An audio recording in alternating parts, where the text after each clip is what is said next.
I want to show you a clip that I shared with you at the beginning of Paul's missionary journey. When we got to base camp at the beginning of Acts 13, I shared with you then how important it is to understand who is a true Christian.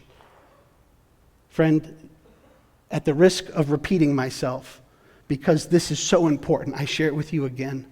You cannot be a church if you're not first a Christian, and you're not a Christian because you say so. You're a Christian because you've been captured by the miraculous grace of God, and understanding this dynamic is in the foundation of understanding this verse. So please, watch this.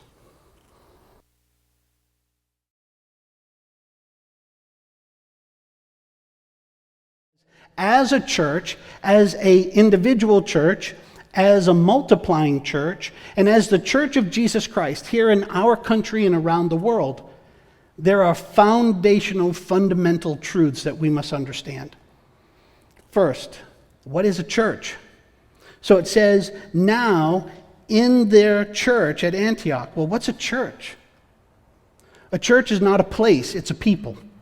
If you're part of the Bridge, you know this, that the word is ekklesia. Ekklesia is a called out, set apart people. I want to show you a graphic that I created. I call this the eternal circles.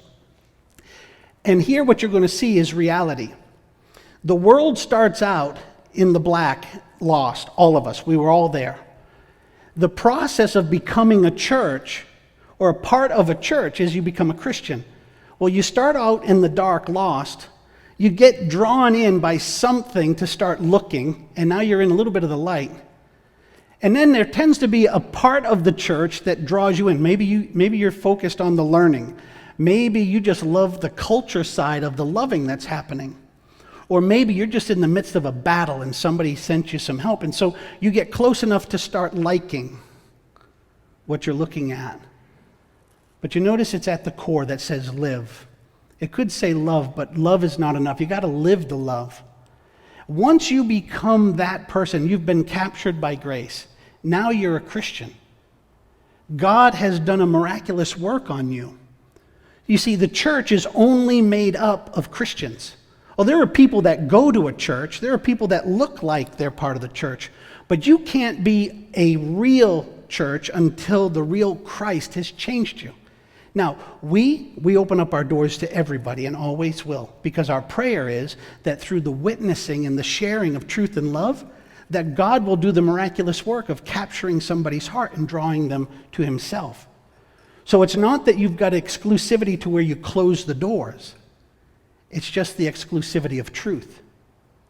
And forgive me here if these words don't make sense, but there's a couple that I have to use. Saved and sanctified. Friends, you don't become a Christian until you've been saved out of your sin by the miraculous grace of Jesus the Christ, received by your faith. It's a miracle. Now, I say that because every saved person is going to go on a journey of sanctification. That's where God refines us. Okay, so at that point, a Christian, another way of calling a Christian is a disciple, a true disciple, begins to become sanctified, refined. God's doing a work on us.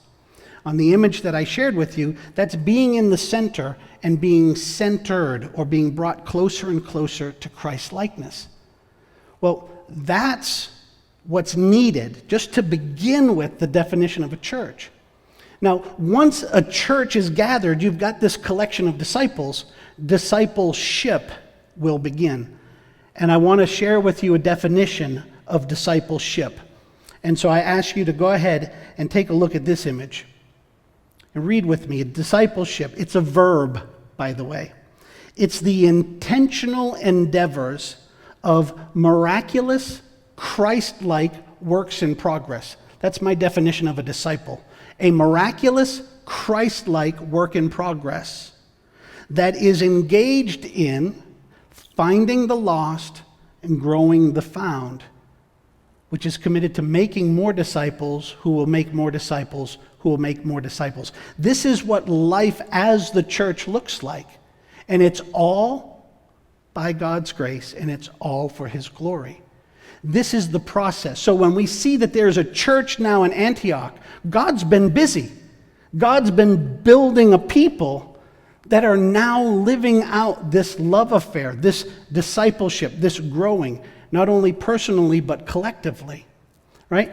Well, let me show you one more image that puts this in context, because somebody says, well, that sounds great, but how does it work? In every church, there are three things that are really centered on this Christ-likeness. There needs to be the content of truth, a culture of love, and it has to come through the conflict and the challenge of warfare, spiritual warfare. So if you're missing one of these pieces, and if you would, Matthew, hold that image up there for a minute. If you're missing the content of truth, or if you're missing the content of culture, or if you're missing the content of true refining fire and challenge, you're going to end up with something less than a true disciple. If you have plenty of truth and you have plenty of love, but you've not yet been tested by conflict, then you are a seedling. You are one who might prove to be a true disciple, but time has not tested yet. We don't know. And you need to look at the parable of the soils to see this. The parable of the soils say that not everybody that seems to sprout is real and living.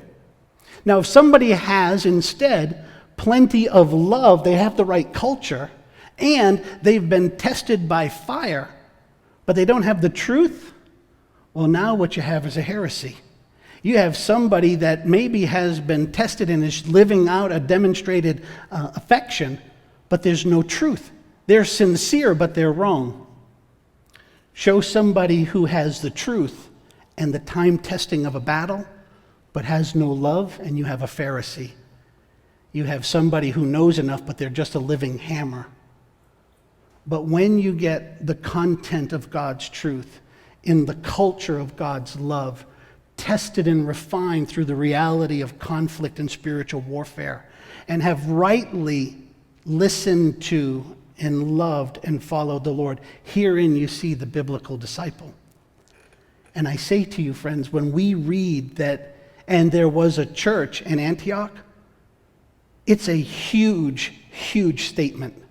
That means that what we have now in Antioch is the movement of God amongst his people, where there are genuine disciples, those who are following Christ no matter what. This, my friends, is who we have been called and created to be. And if we forget this, that it takes the saving grace of God, it takes the sacrifice of ourselves to be sanctified by the Spirit of God, we could be busy and religious, but we won't be a biblical church.